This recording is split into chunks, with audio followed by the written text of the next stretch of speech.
Hello everyone, ఇలాంటి videos మీకు ముందుగా కావాలి అనుకుంటే మా ఛానల్ని సబ్స్క్రైబ్ చేసుకొని పక్కనే ఉన్న బెల్ ఐకాన్ని క్లిక్ చేయండి. అప్కమింగ్ రివ్యూలోకి వెళ్ళిపోదాం. ఎపిసోడ్ స్టార్ట్ అవ్వగానే కావ్య వాళ్ళ బావ రెస్టారెంట్కి వెళ్ళారని, ఇంకా ఇటువైపు రాజ్ కూడా రెస్టారెంట్కి వస్తాడు కదా. సో రాజ్ అయితే వెయిటర్ ద్వారా అసలు ఏం జరుగుతుందో తెలుసుకుంటాడు. సార్, వాళ్ళు లవర్స్ సార్. తను ఒక కేక్, ఒక నైఫ్ తీసుకురమ్మని చెప్పారు కేక్ కట్ చేయడానికి అని చెప్తారు. ఇంకా రాజ్ అయితే ఒక్కసారిగా షాక్ అయిపోతాడు. చూసావా ఏమీ లేదు అంటున్నావు, ఇప్పుడు చూడు ఇద్దరు వ్యాలంటైన్స్ డేని సపోర్ట్ చేసుకుంటారంట అని అంటాడు రాజ్. రాజ్, నువ్వు మరీ ఓవర్గా ఆలోచిస్తున్నావు, నాకెందుకో కావ్య అతను అలాంటి వాళ్ళు కాదనిపిస్తుంది అని అంటుంది శ్వేత, నువ్వు అలాగే అంటావు, కానీ చూడు ఏదో ఒకరోజు నేను అనుకున్నట్టే వాడు కావ్యని కావాలని మోసం చేయాలనుకుంటున్నాడు అని అంటాడనమాట రాజ్. చూడు, కావ్యని అతను మోసం చేసే వాళ్ళ కనిపించట్లేదు, చూడ్డానికి మంచివాళ్ళలాగే ఉన్నాడు అని అంటుంది శ్వేత. అదే టైంకి ఇంకట్టు తిరిగి చూడగానే సీతారామయ్య గారు, ఇందిరాదేవి గారు నడుచుకుంటూ వస్తూ ఉంటారు. ఇంకా వాళ్ళని చూసి ఒక్కసారిగా రాజ్ షాక్ అయిపోతాడు.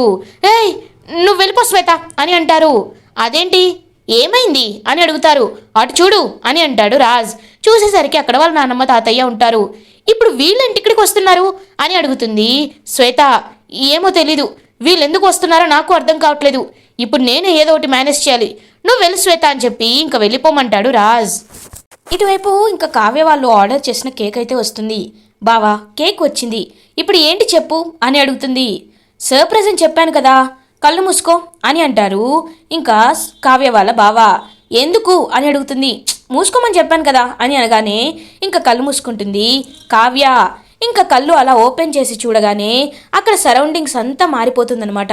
లైక్ ఇంకా వాళ్ళ నాన్నమ్మ తాతయ్య, ఇందిరాదేవి అండ్ సీతారామయ్య గారు రావడం, ఇంకా చుట్టూ వాళ్ళందరూ కూడా బెలూన్స్ అవన్నీ ఇంకా పగలగొడుతూ ఉండడం, లైక్ మొత్తం సెలబ్రేటింగ్ మోడ్లోకి వచ్చేస్తుంది అనమాట మొత్తం. ఇంకా అదంతా చూసి కావ్య హ్యాపీగా ఫీల్ అవుతుంది. ఇంకా రాజ్ కూడా ఆ గుంపులో కలిసిపోయి కరెక్ట్గా సీతారామయ్య గారి ముందు వచ్చి నించుంటాడు. రే రాజ్, నువ్వేంటిరా ఇక్కడ అని అడుగుతారు. మీరేంటి తాతయ్య ఇక్కడ అని అడుగుతారు. అదేంట్రా అలా అంటావు, ఇవాళ ప్రేమికుల రోజంట కదా, అందుకే నా చిట్టిని తీసుకొని ఎక్కడికి వెళ్ళాలా అని ఆలోచించాను. ఇదిగో ఈ అబ్బాయిని అడిగాను, ఈ అబ్బాయే ఈ రెస్టారెంట్ చాలా బాగుంటుందని చెప్పాడు, అందుకే ఇక్కడికి వచ్చాము అని అంటారు ఇంకా సీతారామయ్య గారు. ఓ అవునా తమ్ముడన్నయ్య, ఇది నీ ప్లానా అని అడుగుతాడు. అవునన్నయ్య, నా ప్లానే అని అంటాడు కావ్య వాళ్ళ బావ. ఇంతకీ నువ్వేంట్రా ఎక్కడికి వచ్చావు? ఓ, ఇవాళ వ్యాలంటైన్స్ డే కదా, కావ్యం తీసుకొని వచ్చావా అని అడుగుతారు సీతారామయ్య. అవును తాతయ్య, అవును అని కవర్ చేసేస్తాడు రాజ్. ఓ, ఆల్రెడీ కేక్ కూడా తెప్పించావు కదరా రాజ్ అని అంటారు సీతారామయ్య గారు. అవునవును, నేనే కేక్ తెప్పించాను, రండి నాన్నమ్మ తాతయ్య అని చెప్పి ఇంకా వాళ్ళని కూడా సెంటర్లోకి తీసుకువస్తాడు. ఇంకా అలా అందరూ కేక్ కట్ చేస్తున్నప్పుడు క్లాప్స్ కొడుతూ లైక్ ఇంకా వాళ్ళు బ్లో చేస్తూ అన్నీ ఇంకా సెలబ్రేట్ చేసుకుంటూ ఉంటారనమాట వ్యాలంటైన్స్ డేని. అలా ఇంకా ఇటువైపు ఫ్లవర్ బొకే తెప్పిస్తాడు కదా కావ్య వాళ్ళ బావ. ఇంకా ఫ్లవర్ బొకేని రాజ్కి ఇస్తాడు.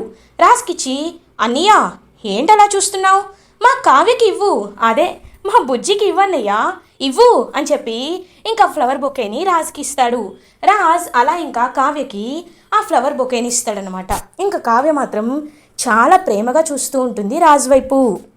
కావ్య కూడా రాజ్కి ఇంకా సింగిల్ రోజ్ ఫ్లవర్ని అయితే ఇస్తూ చాలా ప్రేమగా కళ్ళలోకి చూస్తూ హ్యాపీ వ్యాలంటైన్స్ డే అని చెప్తుంది.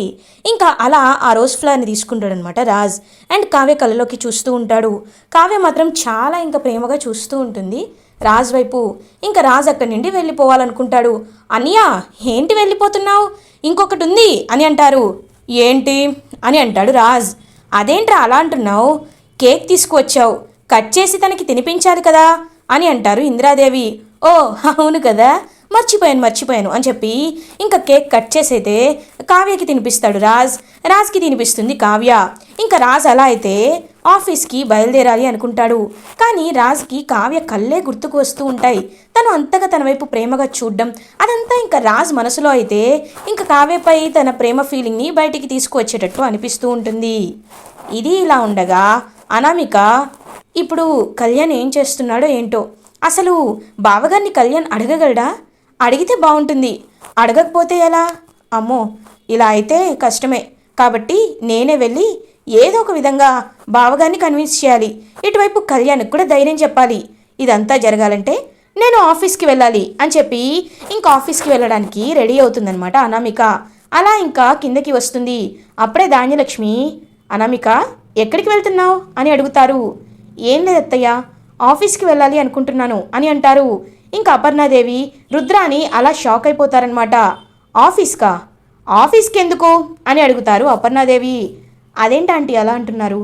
ఆఫీస్కి ఎందుకంటే కళ్యాణ్ వర్క్ చేస్తున్నాడు కదా, ఇప్పటి వరకు కళ్యాణ్ చెప్తే వినడమే తప్ప తను ఎలా పనిచేస్తున్నాడో ఎలా ఉంటున్నాడో నాకు తెలియదు కదా, అందుకే నేను ఒకసారి కళ్యాణ్ని కలవాలనుకుంటున్నాను అని అంటుంది అనామిక.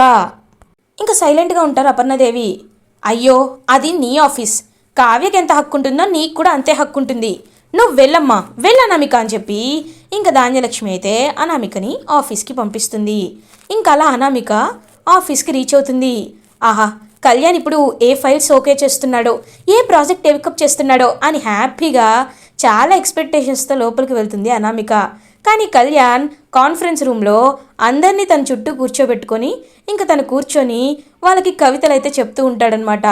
నేను ఒక పక్షిని, ప్రేమ చెట్టుపై వాలిన పక్షిని, కవితలనే రక్తంగా దాల్చి తాగుతున్న దోమని అని చెప్పి ఇంకా కవిత అయితే చెప్తూ ఉంటాడనమాట కళ్యాణ్. అదంతా విన్న అనామిక ఒక్కసారిగా షాక్ అయిపోతుంది. నేను ఒక పిపాసిని అని చెప్పి అన్నీ ఇంకా చెప్తూ ఉంటే వాళ్ళు వహ్వా వహ్వా అంటూ ఉంటారు.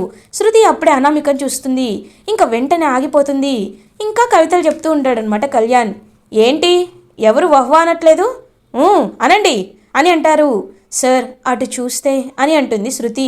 ఇంకా అటు చూడగానే అక్కడ అనామిక కనబడుతుంది. ఒక్కసారిగా కళ్యాణ్ షాక్ అయిపోతాడు. ఇంకా వెంటనే లేచి కళ్యాణ్ అయితే అనామిక దగ్గరికి వస్తాడు. అనామిక నువ్వేంటి ఇక్కడ అని అడుగుతారు. ఏంటి ప్రాజెక్ట్ టేకప్ చేయడం, ఫైల్స్ ఓకే చేయడం ఇదేనా అని అడుగుతుంది అనామిక. అది కదా అనామిక, అది అని అంటాడు. చీ అని ఇంకా తన క్యాబిన్లోకి కళ్యాణ్ క్యాబిన్లోకి వెళ్తుందనమాట అనామిక. అనామిక నా మాట విను అని అంటాడు. ఏంటి కళ్యాణ్, ఏంటిది, నువ్వు ఇంకా చిన్నపిల్లవాడు అనుకుంటున్నావా? ఇష్టాలు అభిరుచులు ఉండొచ్చు, ఉంటాయి, కానీ అవే జీవితంగా తీసుకోవాలా ఏంటి? కాదు కదా, కవితలు రాయడం మానేమని నేను నిన్ను అంటం లేదు, రాసుకో, కానీ అది నీకు ఒక హాబీగానే ఉండాలి, అంతేకాని ఆఫీస్కి వచ్చి ఇదంతా ఏంటి కళ్యాణ్, ఏంటి ఆఫీస్కి నువ్వు వస్తుంది ఎందుకు అని అడుగుతుంది అనామిక. అంటే అనామిక నేను ప్రాజెక్ట్ టేకప్ చేయాలని అనుకున్నాను, కానీ అన్నయ్య బయటికి వెళ్ళాడంట, అన్నయ్య వస్తే కానీ అన్నయ్య పర్మిషన్ తీసుకోకుండా ఏం చేయలేం కదా, అందుకే నేను ఆగిపోయాను అని అంటాడు కళ్యాణ్. అంటే బావగారి పర్మిషన్ ఉంటేనే మీరు ఏదైనా చెయ్యాలా? మీకు బావగారిని అడగకుండా ఏ పని చేసే హక్కు ఇక్కడ లేదా అని అంటుంది అనామిక. అనామిక అలా అని నేను అనటం లేదు, కానీ ఇప్పటి వరకు కంపెనీ బాధ్యతలు చూసుకుంది అన్నయ్యే కదా, అన్నయ్య మాట వినాలి కదా అని అంటాడు కళ్యాణ్. చూడు కళ్యాణ్, నువ్వు మీ అన్నయ్య మాటే వింటానంటే కుదరదు, ఇప్పటి నుండి నేను చెప్పింది కూడా వినాలి, ఎందుకంటే నువ్వు బాగుండడం నాకు కావాలి, నువ్వు ఎదగడం నాకు కావాలి, అర్థమవుతుందా? ఏది ఓపెన్ చేయి, నీ దగ్గరికి వచ్చిన ప్రాజెక్ట్ ఫైల్స్ ఏమున్నాయో ఓపెన్ చేయి అని చెప్పి ఇంకా ఫైల్స్ అన్ని ఓపెన్ చేయిస్తుంది. అంటే ఇవే అని చెప్పి ఇంకా ఒక 3-4 ప్రాజెక్ట్ ఫైల్స్ అయితే ఓకే చేపిస్తారు. ఇంకా అవన్నీ చూస్తూ ఉంటుంది అనామిక. ఒకసారి ప్రాజెక్ట్ చూడు, వీళ్ళకి ఎక్కువ డిజైన్స్ అవసరంలా, సింపుల్ డిజైన్స్ కావాలి, ఎక్కువ అమౌంట్ పే చేస్తానంటున్నారు, ఈ ఫైల్పై సంతకం చేసే అని అంటుంది అనామిక. అనామిక మనం అలా ఆలోచించకూడదు, డబ్బులు ఎక్కువ ఇస్తున్నారు కదా అని ఏది పడితే ఆ ప్రాజెక్ట్ ఒప్పుకోకూడదు అని అంటాడు కళ్యాణ్. మరి నీకు ఇందులో అంత నాలెడ్జ్ ఉందా, చెప్పు మరి ఏ ప్రాజెక్ట్ ఒప్పుకుంటావో అని అంటుంది అనామిక. అందుకే కదా అన్నయ్య రాగానే చెప్తానన్నాను అని అంటాడు కళ్యాణ్. బావగారు కాదు నేను చెప్తున్నాను, సైన్ చేయి, దీనిపై సైన్ చేయి కళ్యాణ్ అని అంటుంది అనామిక. ఇంకా అనామిక చెప్పినట్టే ఒక ప్రాజెక్ట్పై సైన్ చేస్తాడనమాట కళ్యాణ్. ఇప్పుడు చూడు, నువ్వంటే ఏంటో, నువ్వు ఎలా చేయగలవో ఎలా నీ సామర్థ్యత నిరూపించుకోగలవో ఇప్పుడు అందరికీ తెలుస్తుంది అని అనామిక చాలా హ్యాపీగా ఫీల్ అవుతుంది. ఏం తెలియడమో ఏంటో, ఇప్పుడు ఏం చేయాలి అని ఆలోచిస్తూ ఉంటాడు కళ్యాణ్.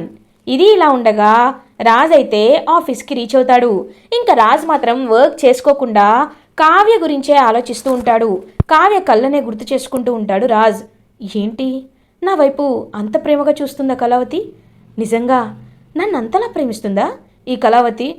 లేదు, నేనేం ప్రేమించట్లేదు కదా, ఛాన్సే లేదు అని చెప్పి ఇంకా ఆలోచించకూడదు అనుకుంటూనే ఇంకా కావ్య గురించి ఆలోచిస్తూ ఉంటాడనమాట రాజ్. అప్పుడే ఇంకా శ్వేత రాజ్ దగ్గరికి వస్తుంది. రాజ్, ఏం జరిగింది కేఫ్లో అని అడుగుతుంది. అయినా పలకడనమాట రాజ్. రాజ్ రాజ్ నిన్నే అని అంటారు. శ్వేత నువ్వెప్పుడొచ్చావు అని అడుగుతారు. నువ్వు పరధ్యానంగా ఏదో ఆలోచిస్తున్నావు కదా, అప్పుడే వచ్చాను. ఇంతకీ రెస్టారెంట్లో ఏం జరిగింది అని అడుగుతుంది శ్వేత. ఏం జరగడం అంటే నేనే కళావతిని తీసుకొచ్చానని అబద్ధం చెప్పాల్సి వచ్చింది. అందరి ముందు కేక్ కట్ చేసాం, తను నాకు ఒక ఫ్లవర్ కూడా ఇచ్చింది అని అంటాడు రాజ్. ఓ అవునా, నువ్వు వెంటనే ఆ ఫ్లవర్ని పడేసుంటావే అని అంటారు. లేదు లేదు, ఇదిగో నా దగ్గరే ఉంది అని అంటారు. ఓ అవునా, అసలు నీకు కావ్య అంటే ఇష్టం లేదు అంటావు. కావ్య ఇచ్చిన ఫ్లవర్ని వెంటనే పడేయకుండా నీ దగ్గరే భద్రంగా దాచుకున్నావంటే ఏదో ఉంది అని అంటుంది శ్వేత. ఏమీ లేదు, ఏదో ప్రేమగా ఇచ్చింది కదా, ఎందుకులే పడేయడం అని జాలితో మాత్రమే నా దగ్గర ఈ ఫ్లవర్ని ఉంచాను అంతే అని అంటాడు రాజ్. ఇంకా శ్వేత మనసులో అనుకుంటుంది, రాజ్ నాకు తెలుసు నువ్వు కావ్యని ప్రేమిస్తున్నావని, కానీ అది ఒప్పుకోవడానికి నీ ఈగో అడ్డు వస్తుంది. ఇప్పుడు కావ్య తెలిసి చేసిందో తెలియక చేసిందో తెలియదు, కానీ వాళ్ళ భావం తీసుకొచ్చి మంచి పని చేసింది. ఖచ్చితంగా రాజ్ ఓపెన్ అవుతాడు అని చెప్పి హ్యాపీగా ఫీల్ అవుతుందనమాట ఇంకా శ్వేత. ఇది ఇలా ఉండగా కావ్య వాళ్ళ బావ అయితే మాట్లాడుకుంటూ ఉంటారనమాట. ఇంకా కావ్య అయితే, బావా నిజంగా మా ఆయనలో మార్పు వస్తుందంటావా అని అడుగుతుంది. ఖచ్చితంగా వస్తుంది కావ్య, ఎందుకంటే ఇవాళ నువ్వు ఎంత ప్రేమగా రాజ్ వైపు చూసావో అన్నయ్య కూడా అంతే ప్రేమగా నీ వైపు చూశాడు. అది నేను గమనించాను. మనిద్దరం కలిసి ఉన్నప్పుడు అతను ఈర్ష్యగా ఫీల్ అవుతున్నాడు, మీరిద్దరూ కలిసినప్పుడు నీపై ప్రేమ చూపిస్తున్నాడు. అంటే దీని అర్థం ఏంటి? నిన్ను అన్నయ్య ప్రేమిస్తున్నాడనే కదా. ఇంకొక 2 రోజులు ఓపిక పట్టు, ఖచ్చితంగా అన్నయ్య నిన్ను ప్రేమిస్తున్నానని బయట పెట్టేస్తాడు అని ఇంకా చెప్తాడనమాట ఇంకా కావ్య వాళ్ళ బావ. ఇది ఇలా ఉండగా అప్పు అయితే ఇంకా అన్ని బుక్స్, ఎవరైతే అంకుల్ ఇచ్చిన బుక్స్ అన్నీ చదువుకుంటుందనమాట. ఇంకా ఒకటి తర్వాత ఒకటి చదువుతూ ఉంటుంది. కనకం హ్యాపీగా ఫీల్ అవుతుంది. కృష్ణమూర్తి కూడా, చూసావా మన అప్పు ఎంత బాగా చదువుకుంటుందో, నేను చెప్తూనే ఉన్నాను దానికి నచ్చిన పని చేస్తే అది సంతోషంగా ఉంటుందని, నువ్వే వినిపించుకోలేదు అని అంటారు కృష్ణమూర్తి. కనకమంటుంది, అవునయ్యా నాకు ఇప్పుడే ఆ విషయం అర్థమైంది. ఇన్నాళ్ళు పెళ్లి చేసుకోమని దాన్ని చాలా ఇబ్బంది పెట్టాను, దాన్ని బలవంతం చేశాను. కానీ ఇప్పుడు నాకు బుద్ధొచ్చింది. అది పెళ్ళి ఎప్పుడైనా చేసుకొనివ్వండి, ముందు దానికి నచ్చిన వృత్తిలోకి అది వెళ్తే అది సంతోషంగా ఉంటుంది. అది సంతోషంగా ఉండడమే నాకు కావాలి అని హ్యాపీగా ఫీల్ అవుతారు కనకం కృష్ణమూర్తి అప్పు వైపు చూస్తూ. ఇది ఇలా ఉండగా నైట్ అవుతుంది. ఇంకా కావ్య అంతా పనిచేసుకొని తన రూమ్కి వస్తుంది. రాజ్ మాత్రం కావ్యని చూడకూడదు, తన ఫేస్ అస్సలు చూడకూడదు, తను చాలా మ్యాజికల్ ఉమెన్లా ఉంది అని ఇంకా కావాలనే చాలా ఇంకా స్ట్రిక్ట్గా ఉంటాడనమాట రాజ్. ఏంటి అటు తిరిగి కూర్చున్నారు, మీ మొహానికి ఏమైనా దెబ్బ తగిలిందా అని అడుగుతుంది. చచ్చా, నా మొహానికి ఏం దెబ్బ తగులుతుంది, అయినా నీ ఫేస్ చూడకూడదనే ఇటు తిరిగా అని అంటారు. ఓ, నా ఫేస్ చూడకూడదని మీరటు తిరిగారా? అలాంటప్పుడు మీ అందమైన ఫేస్ కూడా నాకేమీ చూడాలనిపించట్లేదు, ఛీ అని చెప్పి ఇంకా ఇటు తిరిగి పడుకుంటుందన్నమాట కావ్య. అమ్మయ్యా, నేను వేసిన ప్లాన్ సక్సెస్ అయింది, ఇంకా దీని కళ్ళు నాకు కనబడవు అని చెప్పి హ్యాపీగా ఇంకా నిద్రపోవాలనుకుంటాడనమాట రాజ్. కానీ కావ్య గుర్తుకు వస్తూ ఉంటుంది రాజ్కి. ఇంకా కావ్య దొంగతనంగా చూస్తూ ఉంటుందన్నమాట రాజ్ని. ఇంకా ఇటు తిరిగి పడుకుంటుంది కావ్య. రాజ్ మాత్రం అలా ఒక కన్ను తెరిచి చూస్తాడు, మళ్ళీ నిద్రపోతాడు, చూస్తాడు, నిద్రపోతాడు. ఇంకా వెంటనే కావ్య కళ్ళు తెరుస్తుంది. రాజ్ ఒక్కసారిగా షాక్ అయిపోతాడు. ఏంటండి నిద్ర పట్టట్లేదా, ఎందుకు అలా చూస్తున్నారు అని అడుగుతుంది. ఏం లేదు అని చెప్పి ఇంకా వెళ్ళబోతూ ఉంటాడు. ఏమండి ఒక్క నిమిషం, ఈ రోజ్ మీ కోట్లో దొరికింది, ఏంటి నేను ఇచ్చిన రోజ్ని మీరు ఇంకా దాచిపెట్టుకున్నారా అని అడుగుతుంది. జాలేసి దాచాను, అంతేకాని ఏదో నీపై ప్రేమతో కాదు అని అంటాడు రాజ్. మీకు ప్రేమ అనే డెఫినేషనే తెలుసో తెలీదో నాకు తెలియదు, కానీ నేను మాత్రం మిమ్మల్ని ఎప్పటికీ ప్రేమిస్తూనే ఉంటాను అని అంటుంది కావ్య. ఒక్కసారిగా ఇంకా కావ్య మాటలకి షాక్ అయిపోతాడనమాట రాజ్. అలా ఇంకా కావ్య కళ్ళలోకి చూస్తూ ఉండిపోతాడు రాజ్. ఇలా ఎపిసోడ్ ఎండ్ అవుతుంది. ఫర్దర్ ఎపిసోడ్ రివ్యూస్ ముందుగా మీకు కావాలి అనుకుంటే మా ఛానల్ని సబ్స్క్రైబ్ చేసుకోండి. Thanks for watching.